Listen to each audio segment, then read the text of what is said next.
muraho neza abantu bacu Intore TV tubahaye kaze kuri Intore TV. Hanyuma tubahaye kaze muri kiganiro tugiye gutangira uyu munsi wa none.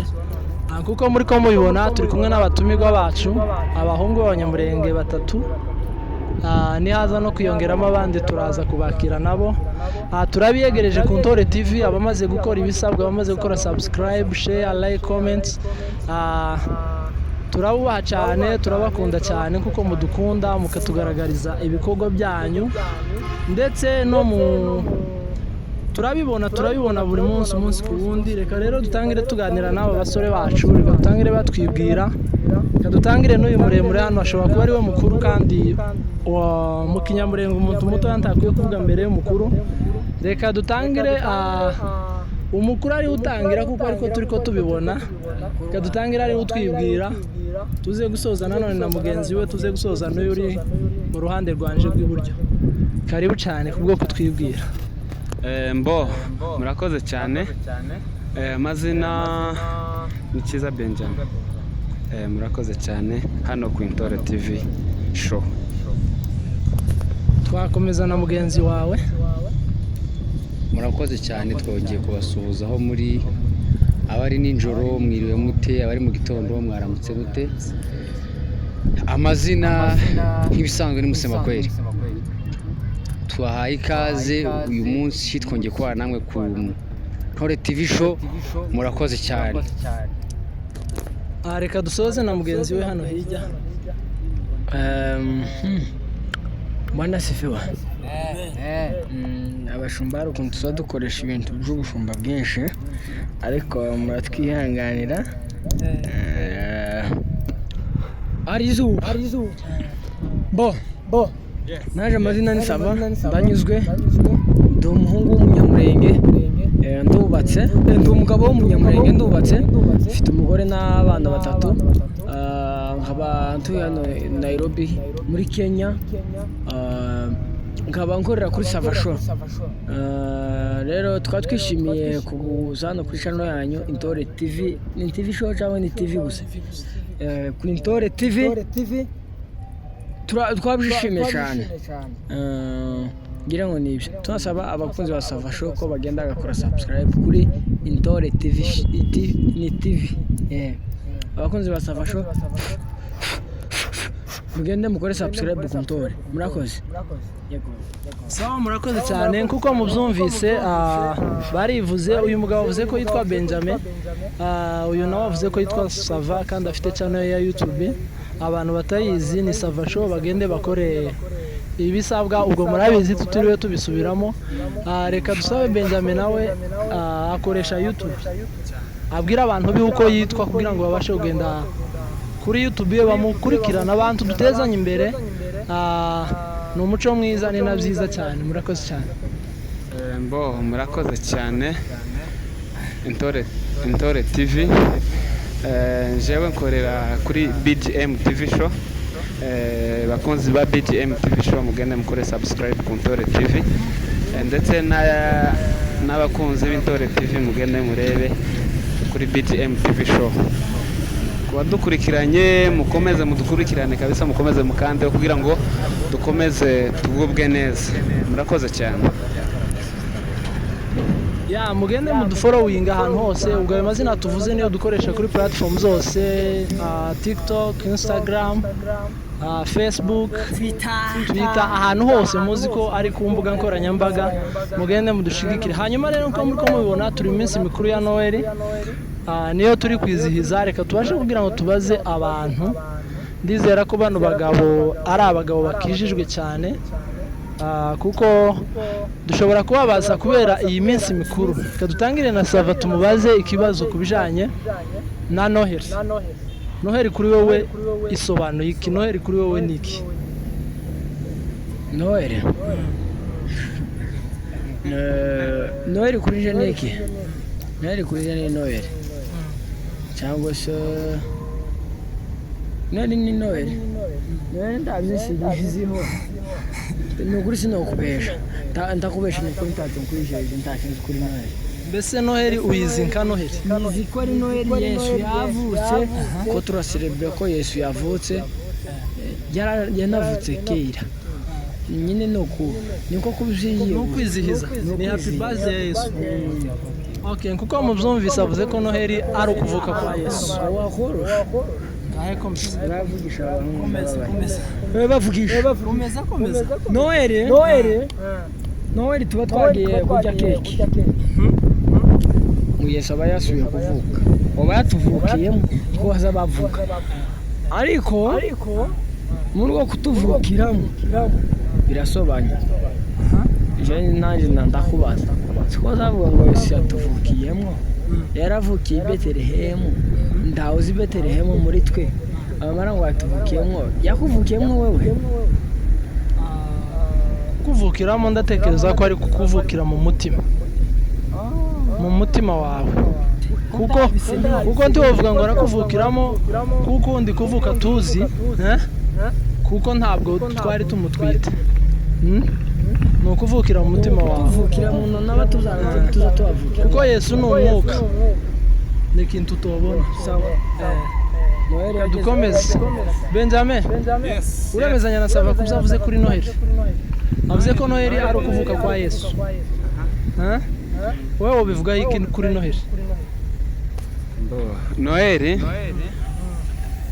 Yesu yavutse kera cyane kera ibihumbi byinshi cyane none amare kuvuka ibyo yagiye akora igihe yavutse mbese abantu bakomeza kubikurikirana kubera ko yakoze ibitangaza byinshi no kuvuka kwe bavuze ko yavutse ari igitangaza rero ko kuvuka kwe niko abantu bahora baserebura mbese iyo bigeze mu gihe cya Noheli ni ukuvuga ngo baba bagiye kwiyibutsa igihe Yesu yavutse ni nkuko ahubwo abantu bakomeza baririmba happy birthday cyangwa gasongo mbona wewe gasongo iri gutrendinga kuri TikTok uyu wacu ni uzishobora cyane sinja kure y'abacu naje nikazo bavuze niko muzizeye bavuga ko ubwizwa ari ukwizera ugabanya neza ari umutima wawe ko Yesu yavutse ariko ntari ino aririya mu ijuru uyu munsi wa Noheli umunsi wa Noheli tutazwiza ko Yesu yavutse Yesu yaza ahora avuka buri mwaka gutya ahubwo twizihiza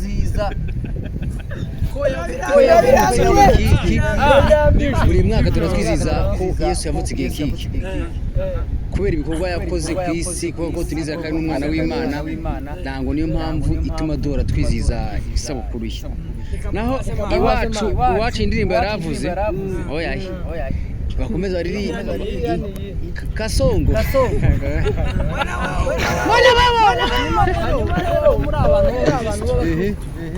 mumaze igihe wenda mumaze igihe mu ministere bamwe wenda no muri twebwe n'abaririmbyi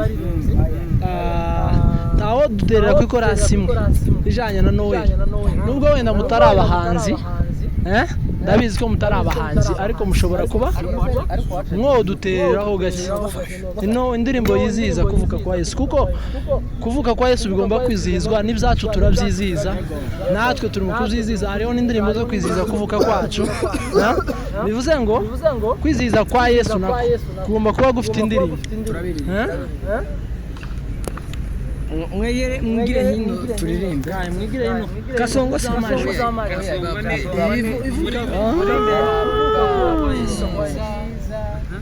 turirimbe ikinyamurenge kuko abantu bo muri kwa muti bazi icyongereza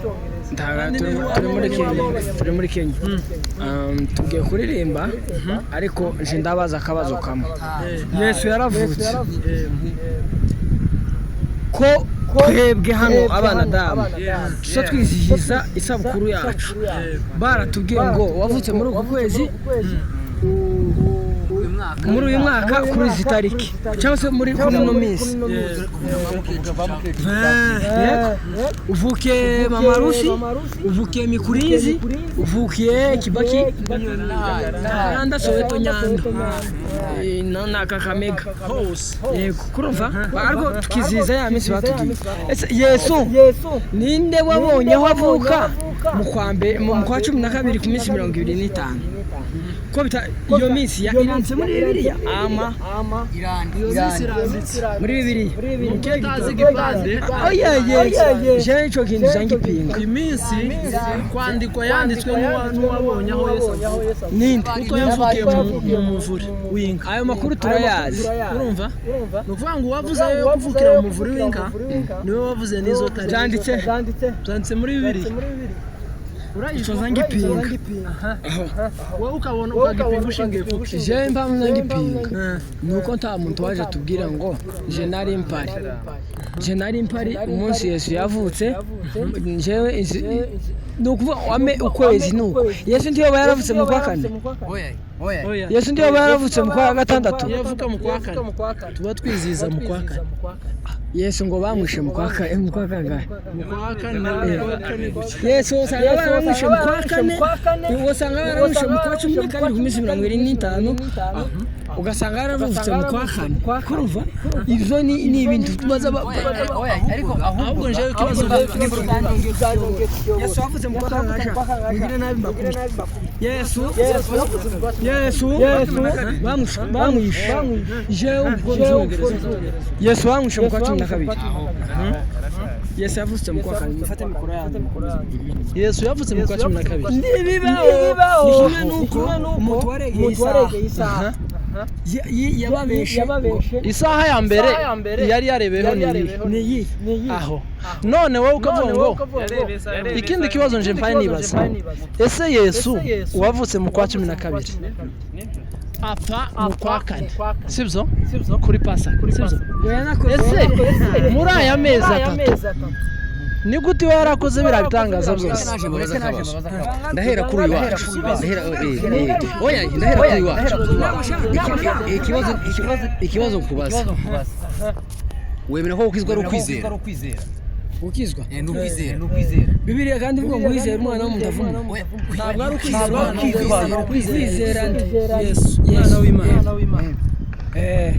urabyemeza ndakije wemera ko aya ari amaguru yawe Kurana yawe wemera ko ari amaguru ni Muhammad wemera ko ari amaguru none iyo uhaye uvuga ngo ni nk'abantu baje guhimba isaha bakatubwira bakamahera ku mibare uko yiza kuzuka mu gitondo ugasanga amaboko ariyo yitwa amaguru twari kwemera ico noneho itonde muma ibi byo itonde muri biranditse amaboko hakandika amaguru aho ni muri ibi byo birahaje izuru nari mpaye kubaza ndetse byose sinabihabaye kubaza yuza kuvuka ugasanga muri Bibiliya handitsemo ko amaboko ni muri Bibiliya ukaza gusanga uzatumye mbyemera nuko muri Bibiliya handitse ukuguru ukuboko n'ukuboko sinabihakanye iyo minsi yuza kuvuka ugasanga Bibiliya yanditsemo ko sijya guhinyuza yari Yesu ga yaravutse kandi avuga mu kwezi kwa 12 kubera ko nizo zose muri Bibiliya ufite ikibazo tukijije njyewe ikibazo baza sasa kuki wizera ko wavutse kuri ziriya tariki kubera iki wizera ko wavutse kuri ziriya tariki kandi ukizera ko yari papa wawe n'uyu yari mama wawe ubyizera ushingiye kuki? urabona papa ni papa mama ni mama kandi nibo bambyaye nibo bazi umunsi navutse wamenye ko yakugiye umaze gukura itonde wawe uratuma nkora amakosa uzizeye wiki uzizeye gute ko batakoresha itariki kurumva yego umuntu wabimbwiye arahari ikibihamya kirahari jewe igico shaka ndetse mwebwe mufite nagize cyane mwicare mwige mugani we wantuze Skype nako Skype ndumva uvuga ngo Skype 2 byari gukunda uko birabaye Skype 2 urumva ikinyemeza ko papa ari papa na mama ari mama nuko bahari n'abandi babazi. Icyo nshaka kumenya ko Yesu yapfuye mu kwa kane avuka mu kwa 12 sepe umwuka ngo yamanutse cyane mu kwa gatanu ku minsi gato umwuka yamanutse uvuye mu kwa gatatu amaze gupfa umwuka yamanutse nyuma y'iminsi 50. Yego sawa ceceka. Yesu bishoboke ko yapfuye kuri uwo munsi umwuka wamanutse barihenda. Yesu avuka kwa gatanu. Yesu umwuka amanuka mu kwa 12. none nkubaza ni ibintu kurumva icyo nzashaka nzabibona muri Bibiliya handitse iminsi ko yanditse nayo tubumbure Bibiliya nishyira muri telefone. Okay, none wowe uvuze ko ibikwemeza ko ibihamya ufite ari ababyeyi bawe. None natwe ibihamya dufite uzi ko Yesu yavutse kuri izi tariki agapfa kuri ziriya tariki ni Bibiliya. Yego iri hano kugira ngo tuyisome duhamirize.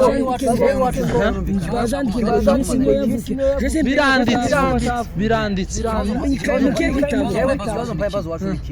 nimba yizera ko sena ari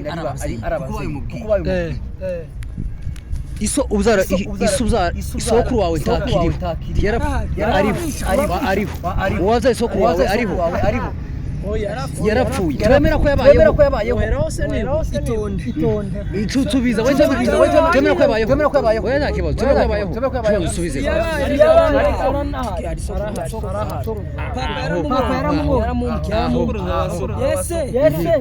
ivyo ni byabaye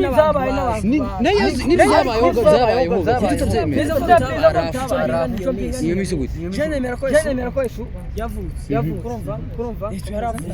Yesu yarapfuye umwuka wera icyo mpinga minsi baje kudushiriraho ngo yavutse naje niyo mbaye kubaza kubera ko twizera ibiriho ibyo tubona twihenda gukwiye kuri utafite benja ibi bintu wewe urabivuga iki?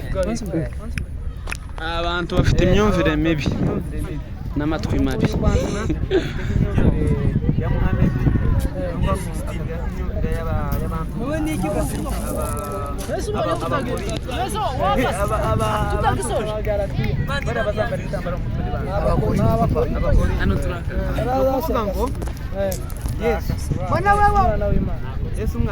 Aba bantu bafite imyumvire mibi.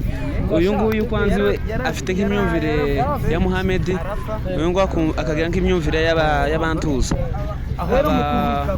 abakorinto abantuza barabazambara ibitambaro mu mutwe n'ibandi abakorinto ni ukuvuga ngo Yesu umwana w'Imana yarapfuye yaravutse arapfa arongera arazuka. Kurumva rero mu kuvuka kwe icyabiduhesheje kuzizera nuko binanditse kandi ari n'ijambo ry'Imana rikurikiranwa n'abantu benshi ndetse n'abadukuriye n'abatubanjirije bagiye twasanze ari imyizerere yabo. Gupfa kwe nabyo tukongera tukabihana kuko ngo yaravutse hapfa apfira wewe. Turacungurwa jewe nawe twebwe abantu bose bara bose bano bose batuye hano gutya aba bose wabona abangaba n'abarera bose bareye uriya yaramupfiriye arongera ni ukuvuga ngo ibyo ngibyo bya Yesu byose biruzi 100% je ndabihana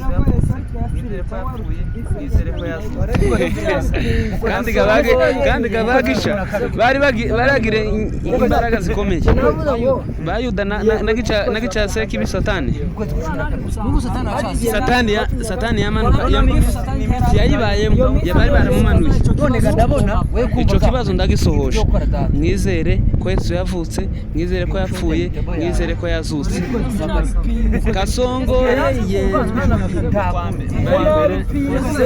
Senavuga ngo yego twese yapfuye kandi ariko iyo minsi mu kwa 12 mu kwa 4 mu kwa 5 ni minsi utayumva iyo minsi niyo jeza gamagara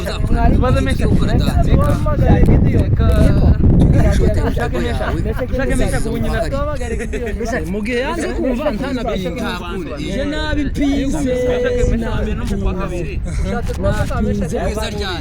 mupaka muzarebe pasiteri azasobanura ambwira ngo na byanditse n'ibisomo muri bibiri mwarimu mesha niko mesha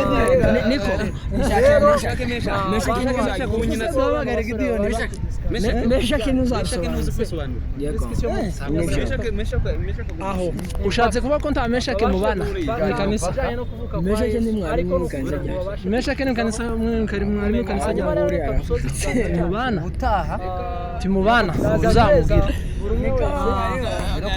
rero abantu bacu mwumvise uko bano basore babashe kudisikasinga ku bijanye na discussion mu kinyamurenge yitwa gute impaka babashije kuja impaka ujanye no kuvuka kwa Yesu ariko no kugira ngo babashe kurushirizaho kumenya. Hanyuma rero reka dusoze ikiganiro cyacu, ndaza guheza buri umwe wese cyane kandi utaha tuzazana meshaki cyangwa turebe nk'umuntu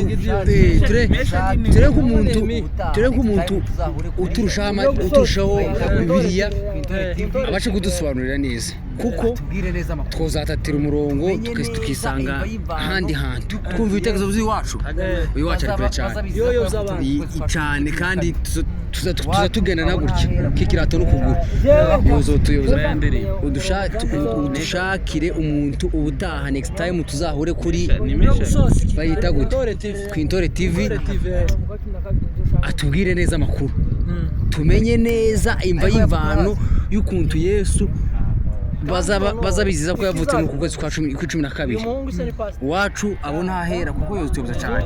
Murakoze shaka kumenya niziko nyine byanditse muri Bibiliya ngo yavutse ndabizi mu kwa 12 nibyo shaka kumenya ngo yavutse nyine mu kwa 12 nibyo shaka ni Betelehemu shaka. kandi noneho ikizabikwemeza uyu muhungu se ni pasiteri, uzu uhamagare pasiteri abigusomere kuri ya pasiteri azi ibintu byinshi. Naremvuze ngo dusoza ikiganiro ndaza guheza buri umwe wese microphone, ariko mbere reka dushimira abantu badukurikiranye muri ikiganiro cyose, abantu muzaza musoza ikiganiro kiza kijye wagisozwa no hagati. Ndaza guheza buri umwe wese microphone abashe kwifuriza abantu bose umwaka musha, naringiye kuvuga mu mwaka mupya ariko cyo ni giswahili cy'iwacu muri Kongo.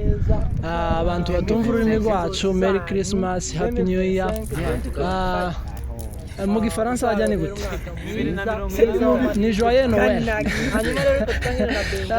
Niko ndanga mu gifaransa babyita. Hanyuma rero reka dusoze buri umwe wese agende yifuriza abantu umwaka musha, umwaka uzabe mwiza, uzagende neza, muzuzuza inzozi zanyu 2025 uzababera umwaka mwiza w'amahirwe cyane.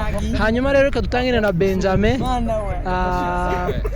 atangire yifuriza abantu umwaka musha kugira ngo abantu bazinjire mu mwaka bafite ibyishimo byinshi. Murakoze cyane. Yego bakunzi banje ndetse batwese bwana sifiwe nari reka mane mfite n'umukunzi no mwifuriza umwaka gutya mugatangara. Nari ngiye kuvuga ku ndimi yo niko mada niko bifurije umwaka musha muhire, Noel nziza. Bakunzi bacu nukuri turabakunda cyane bivuye iriya bakunzi bacu turabakunda cyane. Love you so much, thank you. Nanje nifurije abantu bose tuziranye umwaka musha muhire cyane, ariko ndashima Imana yashizeho uburyo bumwe bwo gukura abapfu n'abazima bagakora kimwe. Mfite igifu tuzatugendana hano, nshifurije umwaka musha muhire kandi cyaba papa umwaka musha n'abana bawe hari ikindi oya sigipfa ibintu cyo rwose cyo sigipfa nongeye kubwira abantu bo bayita Intore TV bifuje umwaka musha n'abantu bakurikirana Amasimba TV show bifuje umwaka musha cyane nyamwiza aho uri hose ndagukunda kandi umwaka musha uzakwere ubuke ngo nyamwiza ishangiye amufurije umwaka musha Kazarika na Mutabazi tubifurije umwaka musha wewe abozi nibo mwesakuza ingiye kuvuga niko barimo n'abandi nabo reka dushimire abantu babasha kwana natwe mu kiganiro kuva gitangiye kikaba kinashize asifiwe reka tubashimire ngo muri abantu beza kure turabakunda cyane jewe abonzi nibo nkunda abakuzi basafasho ndabakunda basha bane n'aba grand frère n'abandi nabo ndokwita basha mwese ndabakunda cyane reka tubabwira ngo tubifurije umwaka musha uzabera umwaka w'ibintu byiza cyane abantu bave ku gikapu yesu azagabanya isukari namwe